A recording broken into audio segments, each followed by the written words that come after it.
3 hengeres motor.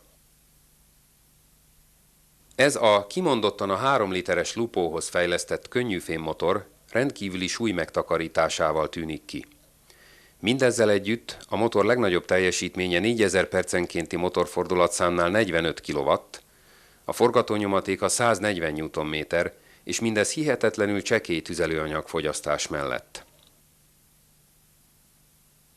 Egyébként a motor a surlódás csökkentéséhez különleges, alacsony viszkozitású szintetikus olajjal van feltöltve. Részletesebb információt a javítási utasításban találhat. Kérjük, ügyeljen a hosszú összefogó csavarokra is, melyek ennél a motornál a hengerfejtől átérnek a forgattyús tengely csapágyfedelekig.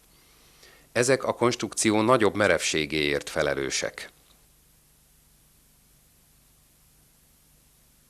A forgattyús tengely csapágyakat semmi esetre sem szabad meglazítani vagy kiszerelni. A motor ettől olyan nagy mértékben károsodik, hogy nem lehet megjavítani. A forgattyús tengelyt csak a motorblokkal együtt lehet kicserélni. A nagyobb 1,4 literes motor is 3 hengeres, de alapvetően más a konstrukciója. Szürke öntvény motorblokkja van, hagyományos hengerfejcsavarokkal. A motor 2200 percenkénti fordulatnál imponáló 195 Nm-es forgatónyomatékot ad le, és 4000 percenkénti fordulatnál 55 kW a teljesítménye. Mindkét 3 hengeres motornak fordított forgásirányú kiegyenlítő tengelye van. Ezeket az olajteknőben lévő tengelyeket ugyanaz a hidraulikus feszítésű lánc hajtja meg, mint az olajszivattyút. A lánc visszaszerelésénél ügyeljen arra, hogy a színes láncszemeknek a lánckerekek beállítási jeléhez kell kerülnie.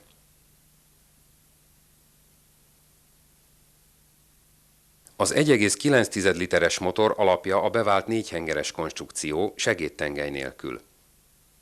Teljesítménye 4000-es fordulatnál 85 kW, és nyomatéka valóban nagy, 285 Nm. Mindegyik motort a következő rendszerek egészítik ki: turbófeltöltő töltőlevegőhűtéssel, kipufogógáz visszavezető rendszer és egy katalizátor. A magas égési nyomás miatt ezeket a motorokat trapézdugattyúval és hajtókarral szerelték fel. A trapézforma miatt a dugattyúfenékre ható égéserő a dugattyúcsapszeg nagyobb felfekvő felületén oszlik el. A porlasztószivattyú egységek körülbelül 2000 bár befecskendezési nyomást állítanak elő. Azért, hogy a vezérműtengelyt ez ellen a nagy nyomás ellen el lehessen fordítani, nagyobb hajtóerőre van szükség. Ezért a fogasszíjhajtás alkatrészeit több szempont szerint módosították. Így például a fogasszíj 5 mm-rel szélesebb, mint a kiindulási alapul szolgáló motoroknál. A vezérműtengely kerekén rezgéscsillapító tömeg található. És a fogasszíj védelme érdekében a forgattyús tengely kerekén a 4 hengeres motoroknál bizonyos helyeken nagyobb a foghézag. Ennek igen érdekes a magyarázata.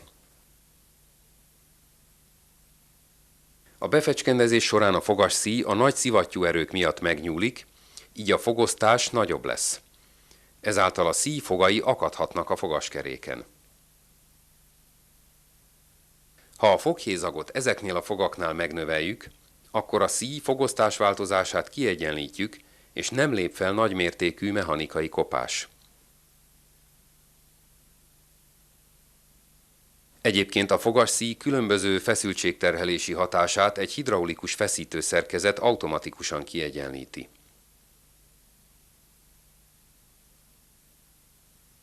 Kérjük, hogy a fogasszíj cseréjekor mindig tartsa magát a javítási utasításhoz.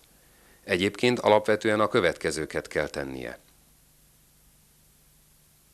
Távolítsa el a forgattyús tengely égszíjtárcsáját és a fogasszíj burkolatokat.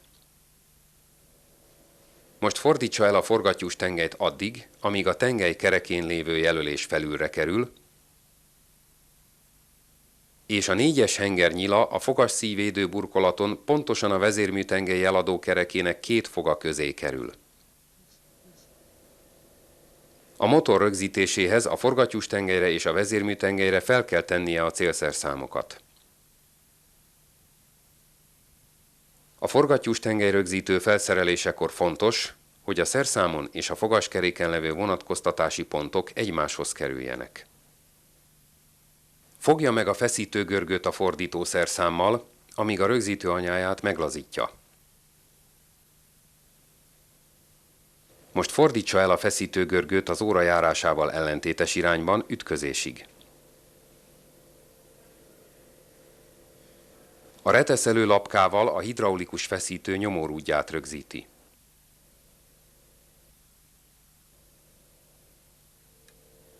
Fordítsa el a feszítőgörgőt az óra járásával megegyező irányban a másik ütközési pontig. Ezután eltávolíthatja a terelőgörgőt és a fogasszíjat. Ne felejtse el a fogasszíj futási irányát megjelölni, ha azt újra be kell építenie.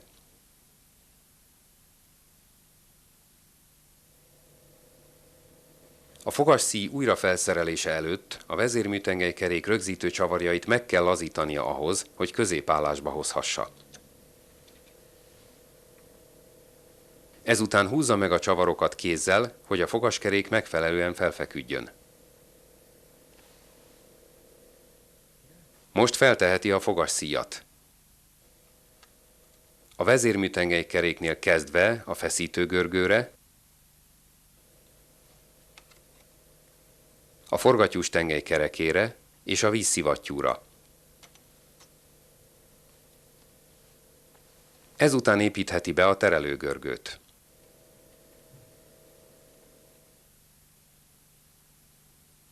Forgassa el a feszítőgörgőt az óra járásával ellentétes irányban annyira, hogy a nyomórúd reteszelő lapkáját ki lehessen venni.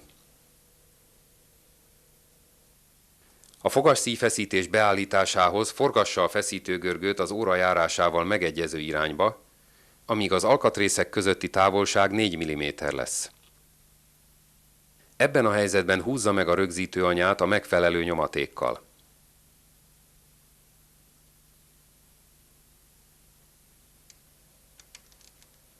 Most már meghúzhatja véglegesen a vezérműtengely kerék csavarjait, és eltávolíthatja a reteszelő csapot és a forgattyústengely rögzítését.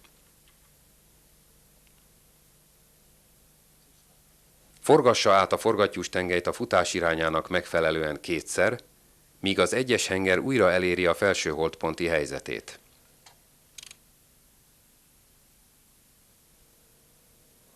Ellenőrizze a beállítást a forgattyústengely rögzítővel és a reteszelő csappal.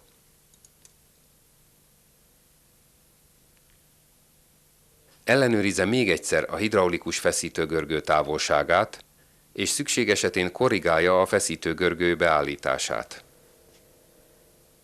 Minden korrekció után kétszer át kell forgatnia a forgattyústengelyt, mielőtt az új beállítást ellenőrizné. A háromhengeres motorok fogasszíj cseréje hasonlóan történik, csak itt a vezérműtengely beállítási jelek másképp vannak elhelyezve.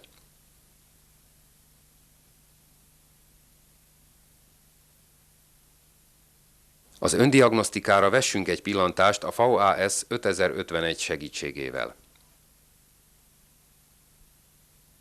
A diagnosztikai funkciók meggyőzőek, nem utolsó sorban a hibás befecskendező egységek egyedülálló ellenőrzési eljárásának köszönhetően. Itt a porlasztószivattyú szelepek áramfelvételét mérik. A szelep zárásának pillanatában a feszültséggörbe alakulásánál markáns törés lép fel. Ez a törés jelzi a motor vezérlőegységének a befecskendezés kezdetét.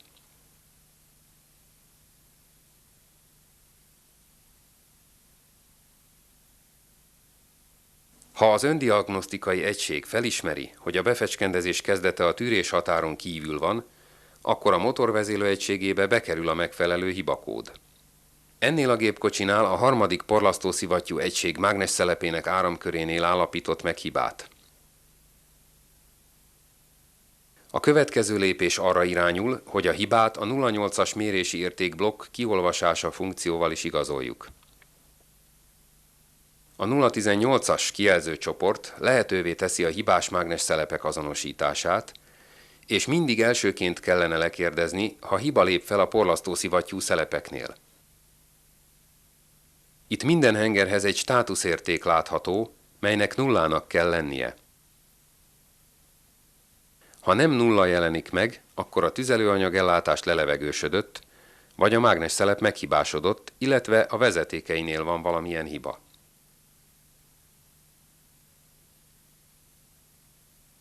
A korrekt diagnosztikai eljárás